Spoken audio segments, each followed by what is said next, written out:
Hi, folks. This is Don Meisner with the North Country Fishing Report.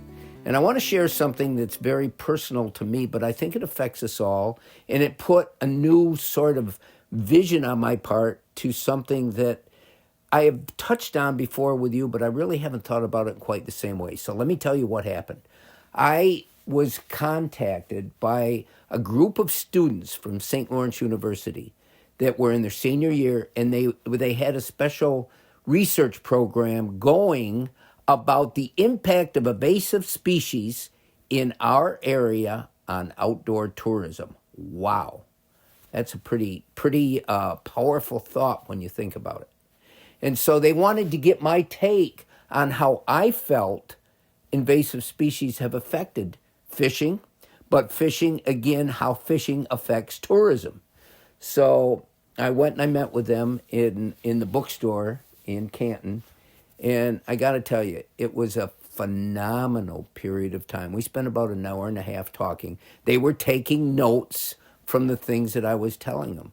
And as we got into the conversation or into the thought process, things came to me that I really hadn't thought about as much before. I told them how I think gobies have affected fishing tourism more than anything in the North Country because they've helped to make us famous. Of all things, a invasive species that the DEC thought would end maybe all our fishing because they would have such an impact on the eco balance.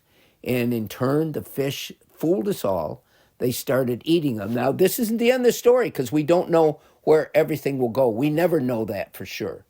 But then we talked about a lot of other things. And I talked about plant invasive species, other things like hogweed and all the water chestnuts and the weed growths that have taken over certain areas and created a water system that now is very different. One of the places that we do have concerns, and we always have, is Black Lake with the weed growth, and how if you have certain type of invasive weeds that will come into an area, change the whole biomass that is there, and all of a sudden sunlight can't penetrate. If sunlight can't penetrate, there's no oxygen under that weed mass, and it becomes sterile.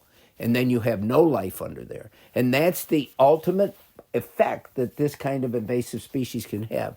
And then I got thinking as I talked to them, because I wanted them to know what fishing meant to me and how it's such a personal and solitary type of experience in most cases for me that gives me the biggest rewards.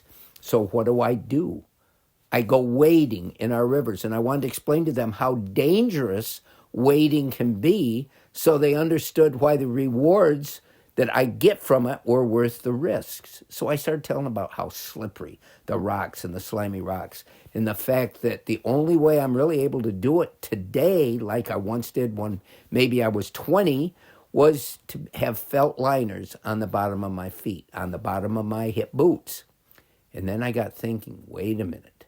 Felt is actually, it's illegal in a lot of areas now, is the base of your soles because the felt becomes home for all the different species in the water that we're around.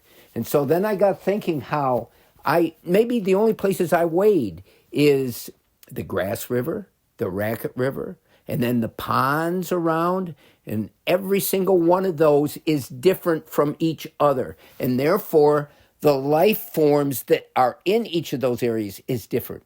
So if I wade from the Grass River to the Racket, let's say, and I have organisms that I can't see, but they're microorganisms that are embedded and living in the felt now, and I go to another body of water, I introduce an invasive species that could have negative effects.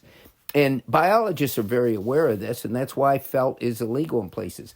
But it made me think that the impact of invasive species to our outdoor world that we're using as a tourism base can be so absolutely profound. And a lot of times, if we don't think of it, we're not aware of just how profound. And let me just go to the one thing that I talked to them about, and that was hogweed.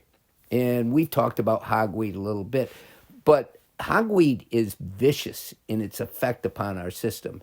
It's far worse than poison ivy, poison oak, or a lot of other things, especially to most people, because it will stay in our system. A year later, after we've contacted hogweed, that will come out of us again is like a burning acid once the sunlight hits it. So invasive species can really affect our tourism potential because we don't want people coming to where they might get into this invasive species along the shorelines where it really has become prevalent, and it just makes you think invasive species can really make a huge difference. And so with all that, and of course I was an hour and a half talking with them about this, which I only have a few minutes to talk to you. But the point, I think it's really important to think, okay, now we have a group of people in one of our colleges that understands that a profound thing that we're trying to do in this area is build our outdoor tourism and what could negatively affect that. And so we've got people all of a sudden working together, thinking about the same thing, which is our mission to grow our area through tourism, and what are some of the impacts and some of the risks that are there that we need to deal with. Until next time, folks, this is Don Meisner with the North Country Fishing Report.